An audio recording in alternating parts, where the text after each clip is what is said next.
In today's video, I'm going to show you how to put your SOL to work in Solana DeFi, earning yield and qualifying for airdrops. Welcome back to Dynamo DeFi. My name is Patrick. As a reminder, nothing in this video is financial advice, and anything involving cryptocurrency carries risk, so be sure to always do your own research.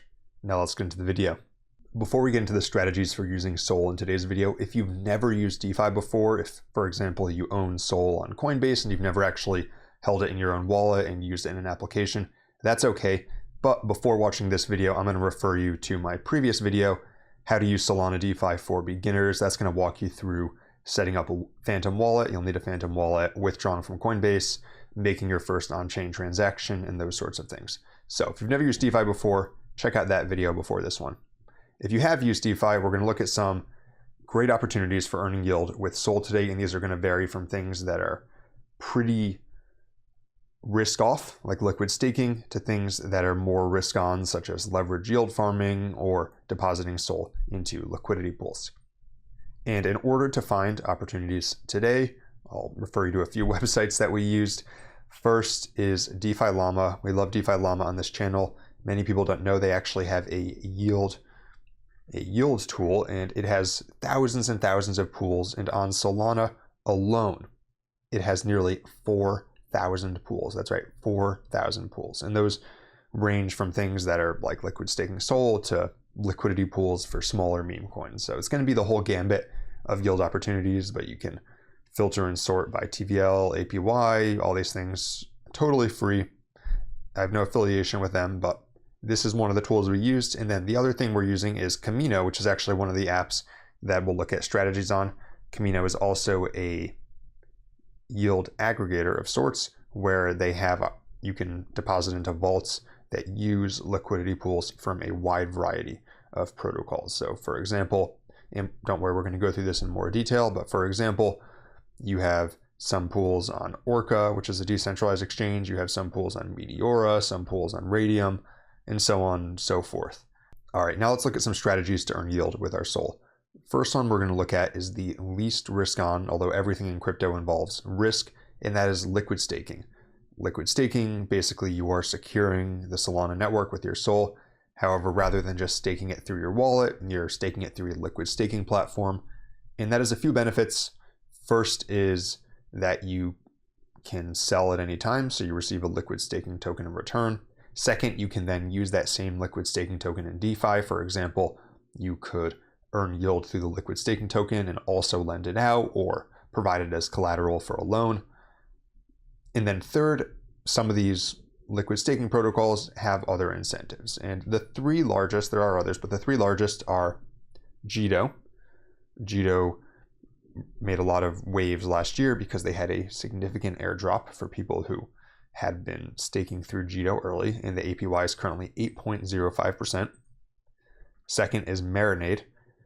Marinade is kind of the longtime leader in liquid staking on Solana with a current APY of 8.47%. And then we're going to look at MarginFi. And MarginFi was and is primarily a borrowing and lending platform. However, they also have a fast-growing liquid staking token called LST, and their APY is 8.56%. You can see these are mostly pretty comparable, although MarginFi and Marinade are slightly higher, MarginFi being the highest. But for me, the strategy that I prefer in this case is going to be to liquid stake through MarginFi. And the reason why is that MarginFi also has this ongoing points program here. They haven't said it's going to be for an airdrop, but generally speaking, points programs lead into some sort of eventual airdrop. And so even if they don't do one, you're still earning the best yield. But if they do one, then you're not only earning that yield, but you're also earning points towards an airdrop. And so you're basically earning a deferred yield, which will be paid out in some sort of lump sum later. And so that's strategy number one, would be to liquid stake SOL through MarginFi as LST. Strategy number two would be to do some combination of liquid staking SOL and then pairing that liquid stake SOL with regular SOL in a liquidity pool. And this is going to yield slightly higher rewards than just liquid staking SOL. And the reason for that is that you're taking on some additional risk. And Camino is a great platform for this because they aggregate, again, liquidity pools from all these different dexes. For example, you can pair Jito SOL and SOL and earn 10.87%. Quite nice, right? You're earning 4.15% from the strategy, you're earning 6.72% from the incentives, and then not to mention half of this Jito SOL, the Jito SOL, is also earning yield. It's earning that 8% because that Jito SOL token is constantly going to be worth more and more SOL at a tune of around 8% a year. And so this is a pretty good option as well. We can, for example, filter solely to blue chips here, which is basically just going to be the largest pools are going to be variations of that. And we can see that this one here is actually the largest. And so I would say my second strategy would be to deposit into Jito SOL on Camino. And that's going to earn this yield that is, when you account for the Jito SOL, is going to end up being more than 11%. The third strategy is to go a little bit more risk on and incorporate some leverage. And you could construct a strategy involving leverage yourself using Camino or MarginFi to provide your, for example, Jito SOL as collateral, borrow SOL, restake that as Jito SOL, redeposit that as collateral, and so on.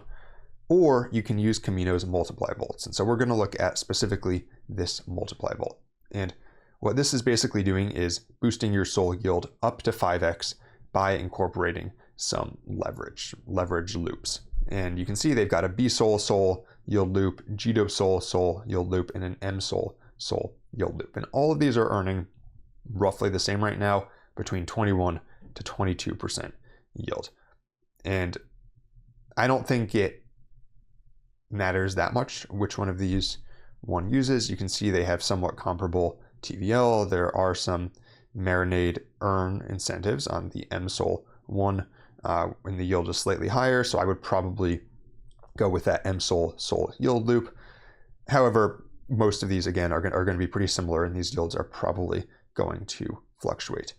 But let's say we did this one, then you can with one click deposit MSOL or SOL and start earning that 21.69% yield. These three strategies we've talked about so far involve holding exclusively SOL or liquid staking SOL tokens, so you're not exposing yourself to other tokens in the Solana ecosystem or to impermanent loss.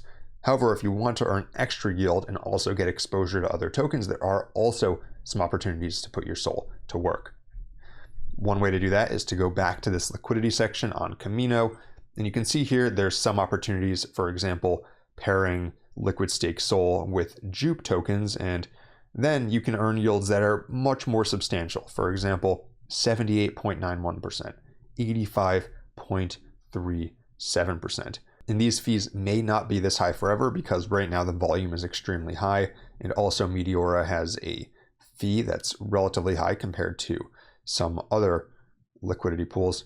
However, for the moment, you can get 80% or even more for many of these vaults, and you're also earning MET points towards Meteora. Meteora being this other DeFi platform on Solana.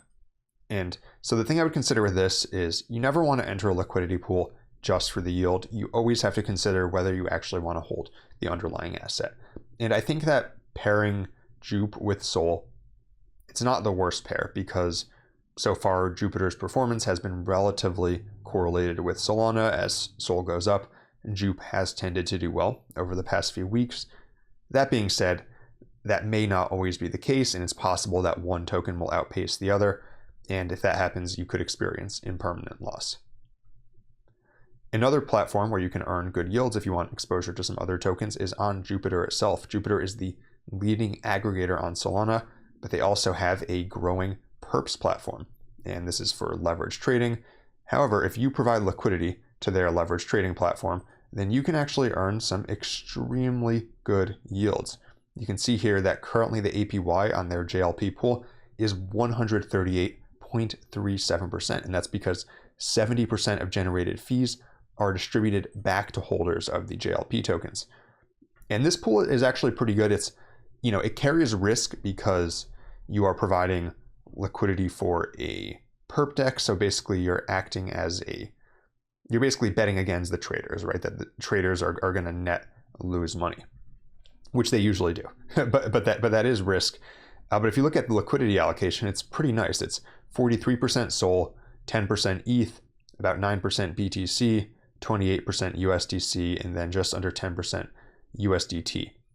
And so you have a basket of the 3 largest assets in crypto, and then also some stablecoins. And I think this is a pretty good pool. It's something that I'm actually considering taking some profits into because I still get exposure, but it's diversified across the 3 largest assets in crypto plus some stablecoins. Finally, if you're just holding stablecoins but you want to earn some yield using Solana DeFi, one platform I love right now is Parcl. I recently interviewed the founder on this channel, but I like it because it offers a use case that you can't really do without crypto right now, and that's to speculate on rising and falling real estate markets. For example, if you think Miami real estate is going to become more valuable, you can actually bet on it, or you can bet that it's going to become less valuable using Parcl. And you can provide liquidity on here, and the returns are not crazy compared to some of these other things we talked about, around 4% right now. But what I like is that Parcl has a confirmed airdrop, and they have a points program as well. And so that yield in reality should actually be higher because eventually you'll get some sort of airdrop for farming Parcl. And if you want to earn extra points, be sure to use the code Dynamo for a 5% points boost. And to learn more about DeFi and yield farming, be sure to check out my newsletter, dynamodefi.substack.com. Publish at least once a week with the latest DeFi strategies, trends, on-chain analysis, so on, so forth. And for more videos like this one, be sure to like and subscribe. Until next time, this is Dynamo DeFi.